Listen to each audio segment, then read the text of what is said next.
시간에 그리스도의 삶은 나를 위한 삶이 아니라 너를 위한 삶이다. 즉 오늘날 이기주의적으로 말세가 되면 변할 것을 성경이 말씀하였듯 그 고통의 때 사람들은 자기만을 사랑하는데 그게 교회 안에도 들어와서 나만 신앙생활 잘하면 된다. 나만 예수 믿고 나만 구원받으면 된다. 이렇게 신앙생활 하는 자들이 있는데 우리는 나가 아니라 너를 위해서 생활하는 것이 그리스도인입니다. 사도 바울이 그런 말씀했죠. 우리가 나가 아니라 너를 위해서 생활하다. 여기서 너는 하나님이고 그리고 우리 이웃들입니다. 우리 옆에 있는 형제들입니다. 그래서 우리가 너를 위해서 희생하고 너를 위해서 우리가 헌신해서 정말 너를 위한 삶 속에서 하나님의 영광이 나타나는 귀한 삶을 살아가게 되기를 다시 한번 주님의 이름으로 간절히 바랍니다. 오늘 본문의 말씀에 보면 우리가 너를 위한 삶을 살기 위해서 어떻게 해야 할 것인가를 오늘 사도 바울이 명하고 있는 말씀이 있죠. 오늘 본문 7절 하반절에 보니까 서로 받으라 이런 말씀이 있어요. 서로 뭐하라? 받으라. 서로 받으라. 당시의 로마 교회는 우리가 잘 아는 대로 로마 기독교인들과 유대 기독교인들이 함께 공존하고 있었기 때문에 그 사이에 분쟁이 참 많았습니다. 서로 비난하고 먹는 문제, 날 문제 이런 걸로 인하여서 계속해서 비판이 끊이질 않았어요. 싸움이 끊이질 않았어요. 그래서 사도 바울이 다 너희가 한 지체들이다. 판단하거나 업신여기지 말라. 너희가 서로 비난하지 말고 하나 되라. 그리고 나서 오늘 본문에서 말씀하시기를 서로 받으라 이렇게 명령을 하고 있습니다. 여기서 받으라라고 하는 원문의 뜻은 그냥 우리가 받는 게 아니에요. 상대방의 약점을 내가 담당한다 이런 뜻이에요. 그러니까 우리 모든 사람들에게는 좋은 면이 있고 부족한 면이 있어요. 잘하는 면이 있고 잘 못하는 면이 있습니다. 물론 그것이 나의 기준이 될지어도 우리가 잘하는 것은 칭찬해주고 조금 부족하고 연약하고 못해 보이는 부분은 어떻게 해라? 내가 담당하라는 거예요. 저분이 말을 잘 못하면 내가 말하는 자가 되고 저분이 좀 어떤 지체 중에서 부족한 부분이 있으면 그 부족한 부분을 내가 채워서 다리가 되어주고 손이 되어주고 머리가 되어주고 그래서 서로 한 몸을 이루어야 할 것을 오늘 본문은 말씀해주고 있는 거예요. 남의 약점을 그대로 받아줘야 된다는 거예요. 내가 감당해줘야 된다는 거예요. 그게 다른 겁니다. 성경도 우리가 분명히 이렇게 그리스도인들에게 명하고 있죠. 로마서 15장 1절 말씀입니다. 로마서 15장 1절 같이 봅니다. 믿음이 강한 우리는 마땅히 믿음이 약한 자의 약점을 담당하고 자기를 기쁘게 하지 아니할 것이라. 그대로 나와 있죠. 믿음이 강한 우리는 마땅히 믿음이 약한 자들의 약점을 담당해라. 약점을 담당하는 것이 오늘 본문에 받으라라고 하는 뜻이에요. 또 로마서 14장 1절 함께 봅니다. 믿음이 연약한 자를 너희가 받되 그의 의견을 비판하지 말라. 그건 틀린 거야. 잘못된 거야. 이러지 말고 받아들여 주라는 거예요. 여러분, 에베소 교회에 사도 바울이 편지할 때 하나님께서 우리를 부천 중앙교회로 부르신 목적이 있어요. 그건 뭐예요? 성령의 하나 되게 하신 것을 힘쓰기. 한 몸 되라는 거예요. 우리는 한 배 탄 자들이에요.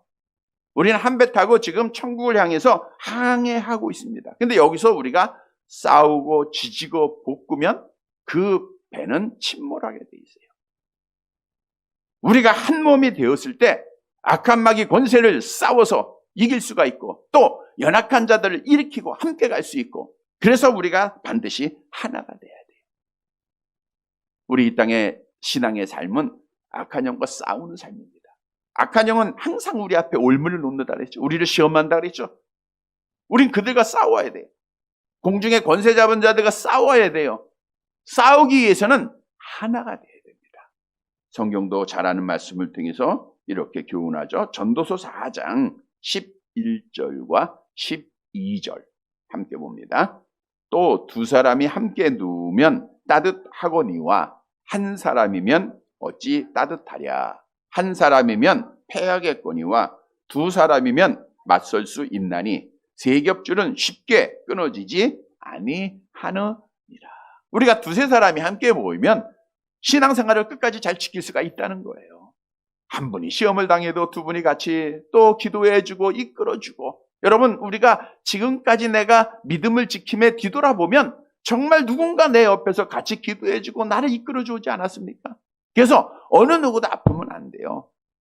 혹시나 누가 아프면 좀 연약해 보이면 밥도 열심히 사주고, 왜? 같이 가야 되니까. 나를 이끌어줘야 되니까. 나의 친구가 되어줘야 되니까. 그래서 우리가 한 몸이 꼭 돼야 됩니다. 오늘 본문의 말씀은 그러면 우리가 서로의 약점을 내가 담당하고 서로 받아라 그랬는데, 우리가 받아서 하나 되기 위해서 어떻게 해야 할 것인가를 구체적으로 설명해 주고 있습니다. 먼저는 그리스도께서 나를 사랑하신 것 같이 그걸 본받아서 우리도 서로 받아야 돼요. 그러니까 그리스도께서 나를 사랑한 것 같이 우리도 사랑해야 그것이 하나 된다는 거예요. 본문 7절 말씀을 보도록 하겠습니다. 로마서 15장 7절.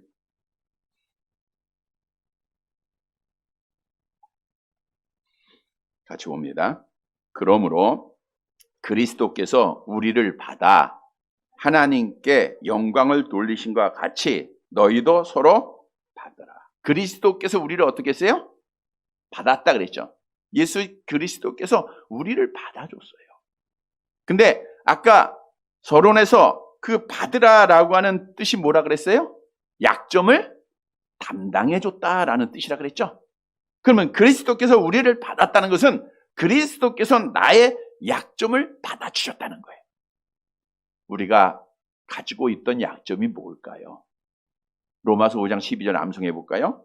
그러므로 한 사람으로 말미암아 죄가 세상에 들어오고 죄로 말미암아 사망이 들어왔나니 이와 같이 모든 사람이 죄를 지었으므로 사망이 모든 사람에게 이르렀느니라.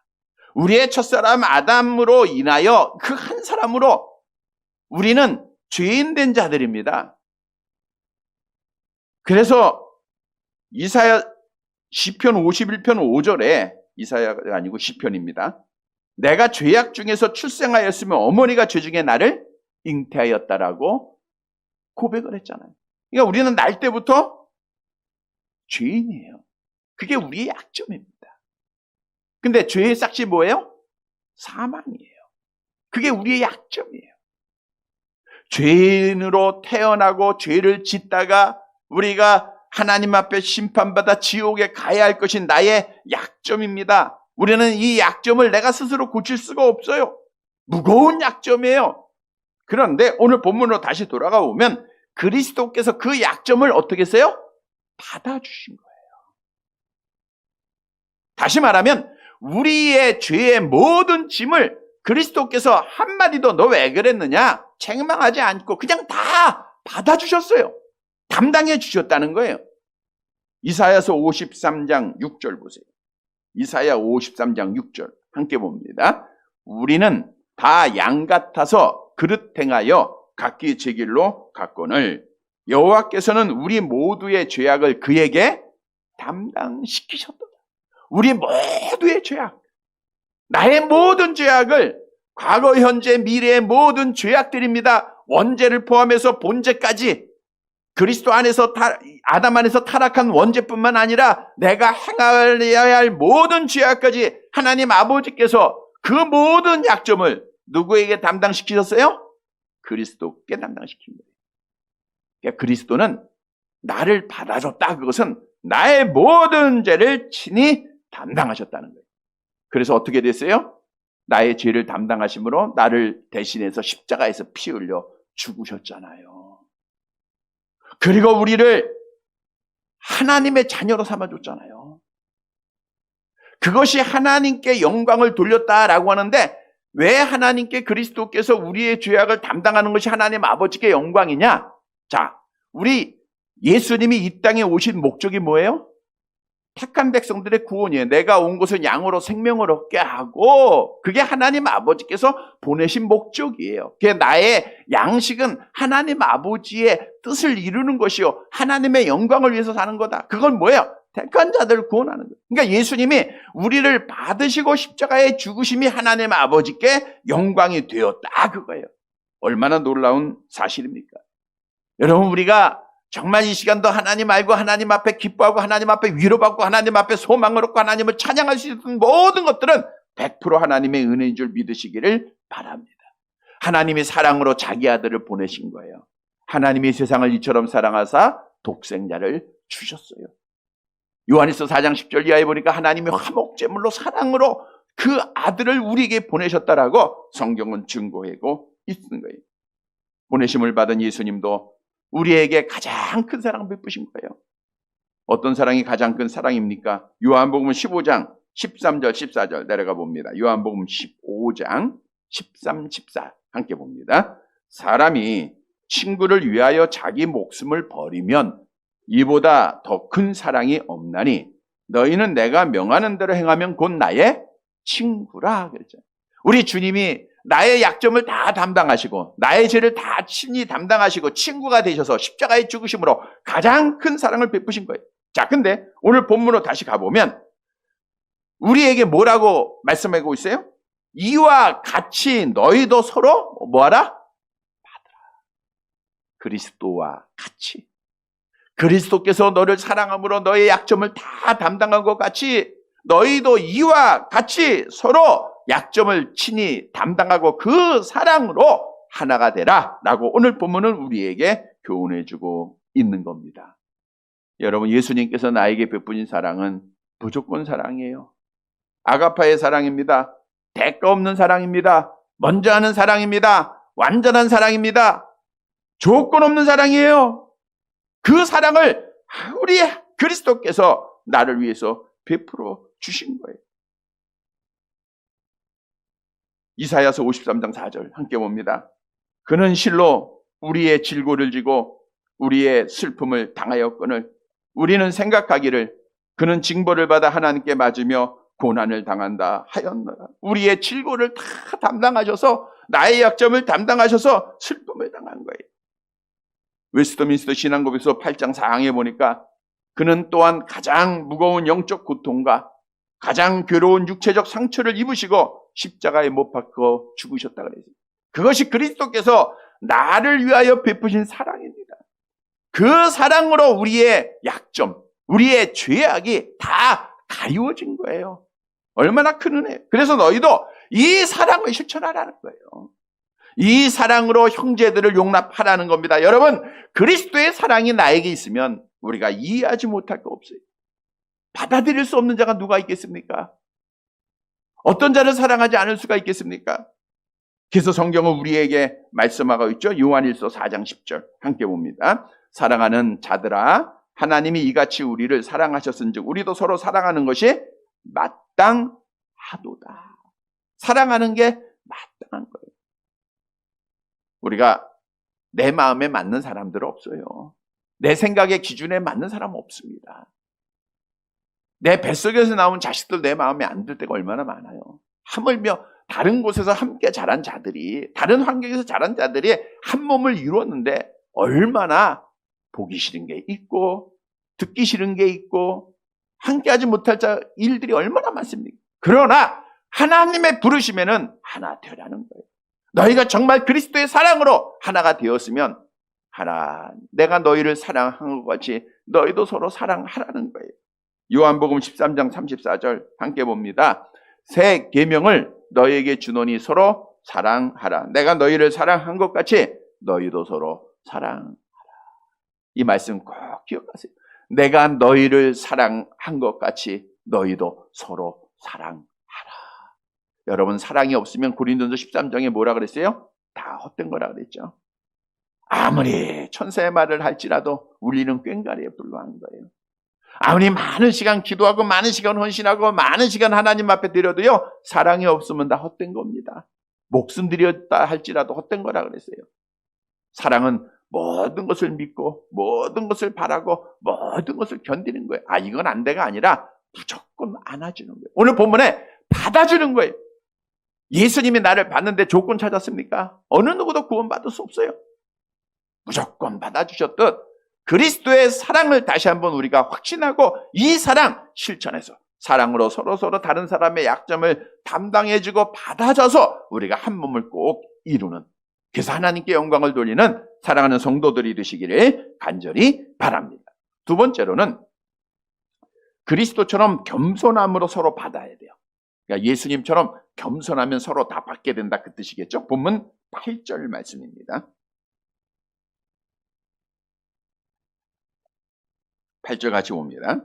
내가 말하노니 그리스도께서 하나님의 진실하심을 위하여 할례의 추종자가 되셨으니 이는 조상들에게 주신 약속들을 견고하게 하시고, 내가 말하노니, 사도 바울이 이제 말하는 거예요. 그리스도께서 하나님의 진실하심을 위하여 할례의 추종자가 됐다. 그러니까 다시 말하면 그리스도께서 할례를 받으신 거예요, 안 받으신 거예요? 받으신 거예요. 할례란 하나님께서 믿음의 조상 아브라함에게 주셨던 약속의 표시죠. 창세기 17장 10절 말씀 보세요. 창세기 17장 10절 함께 봅니다. 너희 중 남자는 다 할례를 받으라. 이것이 나와 너희와 너희 후손 사이에 지킬 내 언약이니라. 그러니까 유대인들은 남자아이가 나면 8일째 되는 날 할례를 받아야 돼. 그래서 할례를 받은 아이면 하나님의 외적인 백성의 증거를 가졌다라고 그들이 인정을 한 거예요. 자, 그런데 그리스도께서 하나님의 진실하심을 위하여 할례 받으라 누가 명한 거예요? 하나님이 명하셨죠? 그걸 이루기 위하여 할례를 받으셨다는 거예요. 할례를 받으셨어요. 자, 보세요. 이 말씀이 매우 중요한데, 자, 예수는 어떤 분이신가? 우리 예수님은 누구시죠? 요한복음 1장 1절 암송해 볼까요? 태초에 말씀이 계시니라. 이 말씀이 하나님과 함께 계셨으니 이 말씀은 곧 하나님이시니라. 예수님은 누구예요? 하나님. 말씀이 육신이 되어 우리 가운데 거하심에 우리가 그 영광을 보니 아버지의 독생자의 영광이라고. 도마가 부활의 주님을 만나고 뭐라고 고백해요? 나의 주시며 나의 하나님이시다. 즉 예수님은 하나님이세요. 하나님은 뭐 하셨어요? 천지만물을 창조하셨죠? 율법을 주신 분이 누구예요? 하나님이에요. 예수님이 율법을 수여하신 분이에요. 그런데 오늘 본문으로 가보면 율법을 수여하신 그분이 사람의 몸을 입고 이 땅에 오셔서 율법에 따라 할례를 받으신 거예요. 율법에 순종하는 자가 된 거예요. 왜냐? 이는 조상들에게 주신 약속들을 견고하게 하시고, 그러니까 하나님이 하신 말씀을 이루기 위해서다라는 거예요. 하나님의 말씀.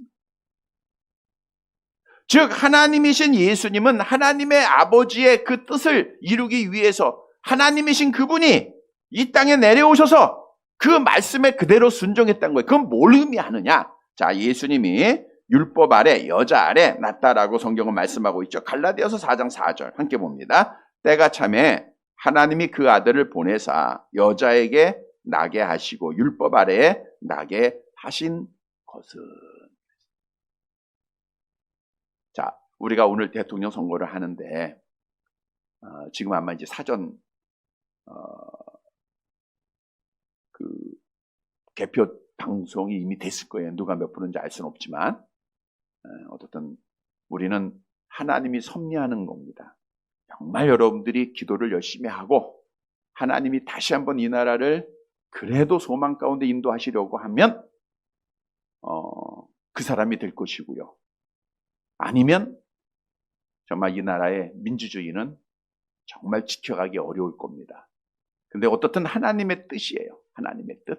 자, 그런데 지도자가, 대통령이 사실 법 아래에 있어요? 위에 있어요? 아래에 있어야 되죠. 근데 지금 대통령은 위에서 군림해요. 법을 가지고 통치를 해요. 자기는 어긋난 일을 하면서도 공의 정의가 없습니다. 법 위에 있어요. 이건 잘못된 거예요. 법 아래서 국민들 위에 있어야 돼요? 아래에 있어야 돼요? 어떤 유세 현장에 보니까 전부 내가 이제 머슴이 되겠습니다. 종이 되겠습니다. 이런 말들을 참 많이 하더라고. 내 국민을 섬기겠습니다. 다 하죠. 근데 진짜로 그 말대로 대통령, 가장 높은 자죠. 나라에서는. 그 사람이 국민을 잘 섬겨요. 국민의 말씀을 잘 들어요. 그러면 그런 사람을 보고 우리가 뭐라 그래? 교만하다 그래? 겸손하다 그래? 겸손하다 그러죠. 잘 보세요. 자, 하물며 아까 예수님은 누구라 그랬어요? 하나님이라 그랬잖아요. 하나님 율법을 만드신 그분이 사람의 몸을 입고 이 땅에 오셨어요. 낮아지셨어요. 그리고 그 율법을 그대로 지켜가는 거예요. 할례 받으시고 안식일 지키시고 그대로 지키십니다. 그 모습을 보면 우리 예수님은 겸손한 분이에요? 교만한 분이에요? 겸손한 분이다라는 것을 오늘 본문은 말씀하고 있는 거예요. 얼마나 겸손한가? 빌립보서 2장 6절에 말씀하고 있죠. 2장 6절에서 8절 함께 봅니다. 그는 근본 하나님의 본체시나 하나님과 동등됨을 취할 것으로 여기지 아니하시고 오히려 자기를 비워 종의 형체를 가지사 사람들과 같이 되셨고 사람의 모양으로 나타나사 자기를 낮추시고 죽기까지 복종하셨으니 곧 십자가에 죽으십니다. 이렇게 낮아졌어요. 그래서 오늘 본문의 말씀은 그거예요. 너희도 예수님처럼 겸손하게 서로 약점을 담당하고 받으라라는 거예요. 여러분, 사람들은 교만이 인간의 본성 속에 있어요. 내가 먼저 고개 숙이기를 좋아할까요? 아니면 다른 사람이 나를 대접하고 먼저 인사해 주기를 원할까요? 주의 영, 그리스도의 영이 있으면 먼저 고개를 숙입니다. 그리스도의 영이 없는 자들은 누가 나한테 인사하나라고 보는 사람들이에요. 그리스도의 영이 있으면 먼저 대접해요. 그리스도의 영이 없으면 내가 대접받으려고 해요. 그리스도의 영이 있으면 먼저 이해를 하려고 해요. 그리스도의 영이 없으면 이해만 받으려고 합니다. 그리스도의 영이 있으면 나의 부족함이 먼저 보여요. 내가 뭘 참 연약한 자다. 근데 그리스도의 영이 없으면 남의 부족한 것만 보여. 그러니까 비난하게 되고 교만하게 되는 거죠. 여러분, 예수를 본받아야 돼요. 예수. 너희 안에 그 마음을 품으라. 고 그리스도 예수의 마음이니. 성도 여러분, 그리스도께서 얼마나 낮아지시고 율법에 복종하셨는가 그 사실을 알고 우리도 예수님의 영 내 안에 충만해서 예수님처럼 겸손하게 다른 사람의 약점을 받아들여서 한 몸을 이루는 사랑하는 성도들이 되시기를 간절히 바랍니다. 세 번째 마지막 대지로 이렇게 서로 받으면 우리가 하나가 돼요? 둘이 돼요? 하나가 되잖아요. 잘하시네. 하나가 돼요. 그러면 어떻게 돼요? 이방인들도 하나님께 영광을 돌리게 됩니다. 본문 9절 마지막 절 보시기 바랍니다. 9절 함께 봅니다. 이방인들도 그 긍휼하심으로 말미암아 하나님께 영광을 돌리게 하려 하심이라. 기록된 바 그러므로 내가 열방 중에서 주께 감사하고 주의 이름을 찬송하리라로다 한과 같아요. 기록된 바는 구약의 성경이에요. 구약의 열방 중에 주께 감사하고 주의 이름을 찬송하리이다. 이건 이방인들이 돌아와서 예수 믿고 하나님을 찬양한다 예언되어 있는 거예요. 그 예언의 말씀이 어떻게 이루어져요? 이방인들도 그 긍휼하심으로 말미암아 하나님께 영광을 돌리게 하려 하심이라. 뭐가? 우리 성도들이 사랑으로 겸손으로 한 몸 될 때 그 뜻이에요. 한 몸 되면 이방인들이 하나님의 은혜로 하나님께 영광을 돌리게 되는 거예요. 여러분, 이방인들이 하나님께 영광을 돌린다. 이게 무슨 뜻이에요? 무슨 뜻이에요? 이방인들이 하나님께 영광을 돌리게 된다. 예수 믿는다는 게 안 믿는다는 거예요. 믿게 된다는 거예요. 교회에 나오게 된다는 거예요. 예배하는 자가 된다는 겁니다. 하나님 아는 자가 된다는 겁니다. 그래서 하나님을 찬양하게 된다는 거예요. 누굴 통해서? 하나 된 우리를 통해서. 반대로 얘기하면 우리가 하나 되지 못하면 이방인들이 예수 안 믿는다는 거예요. 많은 사람들이 그러잖아요. 교회 사람들 말만 잘해. 사랑이 없어. 자기밖에 몰라. 그러니까 이방인들이 하나님 앞에 영광을 안 돌리잖아요. 우리가 정말 그리스도의 사랑, 그리스도의 겸손으로 한 몸이 될 때 이방인들이 와서 하나님 앞에 나와 함께 예배하며 하나님 앞에 영광 돌리게 된다는 거예요. 사도행전 2장 47절, 그게 초대교회 모습 아닙니까? 함께 봅니다. 하나님을 찬미하며 또 온 백성에게 칭송을 받으니 주께서 구원받는 사람을 날마다 더하게 하시니라. 그래서 우리가 하나님 우리 교회에 믿는 자의 수가 많아지게 하옵소서. 먼저 뭐가 돼야 돼요? 우리가 하나, 그리스도의 사랑으로 하나가 돼요. 그리스도의 겸손으로 하나가 돼야 돼요. 사도행전 13장 48절 계속 봅니다. 이방인들이 듣고 기뻐하여 하나님의 말씀을 찬송하며 영생을 주시기로 작정된 자는 다 믿더라. 나의 말, 나의 행동 하나하나가 교회의 미래, 우리 신앙의 미래가 달려있는 거예요. 우리는 한 몸 이루어서 나를 통해서 이방인들이 함께 나와서 하나님 앞에 영광 돌리는 귀한 역사가 일어나는 그런 교회가 되기를 주님의 이름으로 간절히 바랍니다. 말씀을 정리해 드리겠습니다. 요한일서 4장 20절 함께 봅니다. 누구든지 하나님을 사랑하노라 하고 그 형제를 미워하면 이는 거짓말하는 자니 보는 바 그 형제를 사랑하지 아니하는 자는 보지 못하는 바 하나님을 사랑할 수 없느니라. 성도 여러분, 오늘 본문의 제목이 서로 받으라. 받으라는 건 뭐예요? 약점을 서로 담당하라. 상대방의 짐을 내가 져주라. 그거예요. 다시 말하면 하나 되라는 거예요. 어떻게 하나 돼요? 그리스도의 사랑을 실천해야 돼요. 겸손해야 됩니다. 섬겨야 돼요. 그러면 우리의 그 모습을 통해서 이방인들이 하나님 앞에 와서 하나님 앞에 영광 돌리게 돼요. 하나님 앞에 예배하게 돼요. 얼마나 놀라운 약속입니까? 사랑하는 성도 여러분, 오늘 말씀을 기억해서 우리가 예수님이 나를 사랑한 것처럼 나도 우리 형제들 사랑하고, 예수님이 겸손하게 낮아진 것처럼 나도 낮아져서 상도들을 섬기고, 그래서 우리가 한 몸 되어 많은 이방인들에게 정말 하나님의 살아계심을 증거하고 복음 증거하고 나의 삶으로 저들이 주 앞에 나와 하나님 앞에 영광 돌리는 귀한 역사가 나타나기를 주님의 이름으로 간절히 바랍니다.